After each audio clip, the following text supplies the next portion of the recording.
नमस्कार दोस्तों, Republican classes में आप सभी का स्वागत है। आशा करती हूँ आप सभी लोग बहुत अच्छे होंगे और आपकी तैयारी भी उतनी ही अच्छी तरह से चल रही होगी। तो आगे बढ़ते हैं और आज का हमारा टॉपिक है मानव विकास सूचकांक, ह्यूमन डेवलपमेंट इंडेक्स। आज हम जानेंगे कि ये मानव विकास सूचकांक होता क्या है, ये कब बना और इसके किन आधारों पे इसे तैयार किया जाता है और इसे कौन जारी करता है, इत्यादि सारी जानकारियों के बारे में आज हम जानेंगे। तो चलिए अपना टॉपिक शुरू करते हैं और सबसे पहले ये जानते हैं कि सूचकांक क्या होता है। तो जो सूचकांक होता है ये किसी देश के समाज की प्रगति का एक मूल्यांकन करने का एक महत्वपूर्ण माध्यम होते हैं। ये सामाजिक, आर्थिक, राजनीतिक विकास के गणित को निर्धारित मानकों के आधार पर अंकों में प्रदर्शित करते हैं और इसके अलावा सूचकांक प्रगति को मापने के लिए तुलनात्मक अवसर भी प्रदान करते हैं। अब आते हैं कि मानव विकास सूचकांक कब बना, ये किसके द्वारा बनाया गया, ये जानते हैं। तो मानव विकास सूचकांक 1990 में पाकिस्तान के वित्त मंत्री महबूब उल हक और भारत की ओर से अमर्त्य सेन के द्वारा मिलकर इसे तैयार किया गया था। और ये जो मानव विकास सूचकांक ह्यूमन डेवलपमेंट इंडेक्स के जो आंकड़े हैं, ये प्रत्येक वर्ष यूएनडीपी के द्वारा जारी किए जाते हैं। तो अभी आगे आते हैं और जानते हैं कि मानव विकास सूचकांक के निर्धारण में किन आधारों पर किया जाता था। तो प्रारंभिक मतलब शुरुआती चरण में जो प्रारंभिक दौर था इसका, तब इसका जो निर्धारण था वो 3 चरों के आधार पर किया जाता था। उनमें से एक था जन्म के समय जीवन प्रत्याशा, दूसरा है शैक्षिक स्तर और तीसरा है प्रति व्यक्ति आय। तो अब इन तीनों के बारे में विस्तार से जानकारी ग्रहण करते हैं कि ये तीनों चीज़ें कैसे ह्यूमन डेवलपमेंट इंडेक्स को मतलब जारी करने में महत्वपूर्ण भूमिका निभाती हैं। तो आते हैं जन्म के समय जीवन प्रत्याशा जानते हैं। इसके कहने का तात्पर्य ये होता है कि इसमें एक नवजात शिशु के कितने समय तक जीवित रहने के आधार पर बताया जा जाता है। मतलब इसमें ये देखा जाता है कि अब एक नवजात शिशु कितने समय तक जीवित जीवित रह रहा है और उस आधार पर इसके आंकड़े तैयार किए जाते हैं।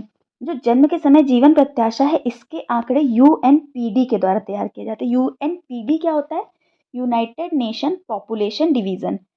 तो अब लोगों के मन में ये सवाल उठता है कि मानव विकास सूचकांक के आंकड़े तो यूएनडीपी के द्वारा जारी किए जा रहे हैं और ये आंकड़े यूएनपीडी के द्वारा जारी किए जा रहे हैं, तो लोगों को इसमें कन्फ्यूज़न होती थी। तो इसमें मतलब क्या होता है कि ये जो जीवन के जन्म के समय जो जीवन प्रत्याशा है, इसके आंकड़े यूएनपीडी जारी करता है, द्वारा तैयार किए जाते हैं ये, और ये जो यूएनपीडी है ये अपने आंकड़े यूएनडीपी को भेजता है।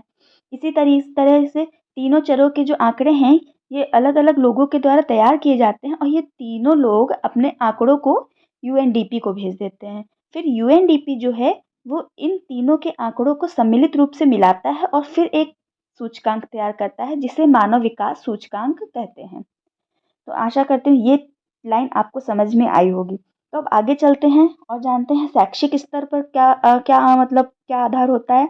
तो शैक्षिक स्तर पे होता क्या है कि शैक्षिक स्तर में 2/3 भारांश जो है वो वयस्क शिक्षा को दिया जाता है और 1/3 भारांश जो है प्राथमिक और माध्यमिक शिक्षा को दिया जाता है। तो अब इसके आंकड़े कौन तैयार करता है? इसके आंकड़े यूनेस्को के द्वारा तैयार किए जाते हैं। यूनेस्को क्या होता है? United Nation Education Scientific and Cultural Organisation. तो अब ये यूनेस्को के द्वारा आंकड़े तैयार करके ये आंकड़े भी ये यूएनडीपी को भेज देता है।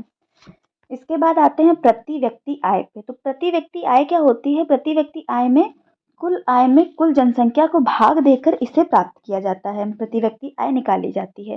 तो अब जो प्रति व्यक्ति आय के आंकड़े हैं विश्व बैंक या वर्ल्ड बैंक के द्वारा तैयार किए जाते हैं। ये भी अपने आंकड़े यूनेस्को को यूएनडीपी को भेज देता है और फिर यूएनडीपी जो है यूएनडीपी इन तीनों के आंकड़ों को यूएनडीपी जो है वो यूएनपीडी, यूनेस्को और वर्ल्ड बैंक तीनों के आंकड़ों को मिला के अपना एक आंकड़ा तैयार करता है और उसे ही ये HDI ह्यूमन डेवलपमेंट इंडेक्स के नाम से जारी करता है। फिर क्या हुआ कि 2010 में 3 अन्य चरों को गणना करने वाले चरों की सूची में सम्मिलित किया गया था। इसमें से एक था जीवन प्रत्याशा सूचकांक, उसके अलावा था शैक्षिक सूचकांक और एक था आय सूचकांक। इन दोनों को जोड़ा गया था। इन तीनों चरों को जोड़ा गया था। फिर क्या हुआ था? अब वर्तमान समय में जो यूएनडीपी आंकड़े जारी करती है वो ये 6 चरों को मिलाने के बाद वो आंकड़े जारी करती है। अब अब जानते हैं कि भारत की क्या रैंकिंग रही थी अगले पिछले वर्ष 2021-22 में भारत की क्या रैंकिंग रही थी ह्यूमन डेवलपमेंट इंडेक्स में। तो मानव विकास रिपोर्ट 2021-22 के अनुसार मानव विकास सूचकांक में भारत की रैंक वर्ष 2020 में तो 130 थी, लेकिन उससे घटकर 2022 में 132 हो गई, क्योंकि जो 2022 का काल था, इस समय कोविड-19 हमारे देश में बहुत मतलब बहुत ज़्यादा फैला हुआ था, महामारी बहुत ज़्यादा थी, जिसके मद्देनज़र रखते हुए ह्यूमन डेवलपमेंट की स्कोर में गिरावट आ गई थी।